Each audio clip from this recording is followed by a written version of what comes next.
friends, today we are going to see a topic on composites. So composites are very important topic, frequently asked essay question, and it's a very large topic and we cannot cover it in a single video. So I have planned that I will cover, like, in each videos I will be covering specific topics in composites and then we will wrap it out. So let us get into the topic. So here we have diagram showing the composites and here we have the chemical structures. So today's topic is resins in composites. So what are the various resins present in composites, where we specifically use them?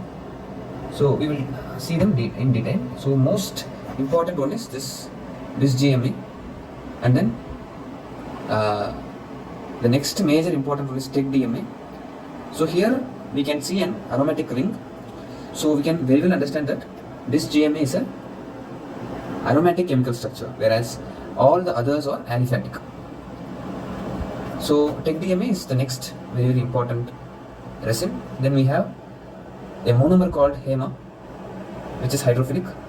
You can see a hydroxyl group in the terminal position. And of course we have the UDMA, which also plays a significant role.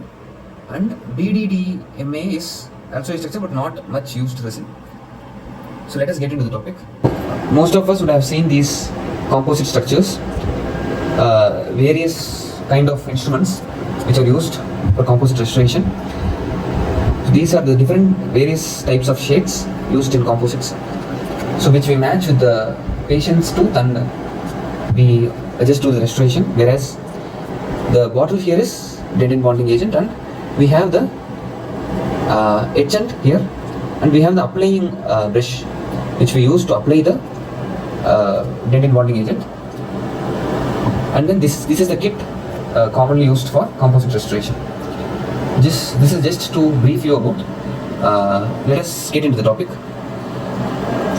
So these are the key points in the topic of resins. So let me explain each of them. So first of all, this GMA, as I told, which is very important, is present elsewhere, that is everywhere, that is in the composites and in the compomer. We have it in the Pitton-Fisher sealants, and then we do have them in the RMGAC. So that in most of the materials we use bis GMA. So this plays a very significant role in the resins in composite. Actually it is derived from epoxy resin. So epoxy resin is actually a parent structure from which bis GMA is derived, as I showed in the chemical structure. So this is the only aromatic ester. Ester, what is ester? Ester is very simple, it's COO group, okay? Like they tell keto group.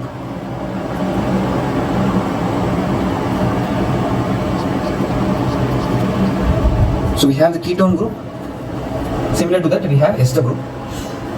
So that here the hydrophilic monomer, that is the HEMA, which is present in small quantity in the composites, which plays a major role in attaching with the inner side of the composites, that is with the dent bonding agent. So it gets the kind of retention, it helps in the kind of retention which we get. And then we have a cross linkage between bis GMA and UDMA, between an aromatic ester and an aliphatic ester. Why this cross linkage is important is it adds up the strength of the composite. When the cross linkage occurs, the strength of the composite increases a bit higher, so that the strength of the overall restoration becomes high. So it increases the life of the restoration. And we have an important substance called hydroquinone. It's an inhibitor, which is also very vital because polymerization continues even after what is required is done. The polymerization keeps on continuing, so that we need a particular kind of inhibitor, that is hydroquinone, which is a chemical substance with the least amount of 0.006% of it is enough to stop the polymerization. And then we have TEC-DMA, that is triethylene glycol, dimethacrylate. So what is important is here, it is also a kind of resin, but it has a special feature of flow. That is, it makes the resin to flow easily. So that is the better advantage of Tech DMA. But still, this DMA is uncompatible, and it's always the better one, and it's the first choice in almost all the materials. I hope you understood the video. So let me know if you have any doubts in the comment section. Thank you.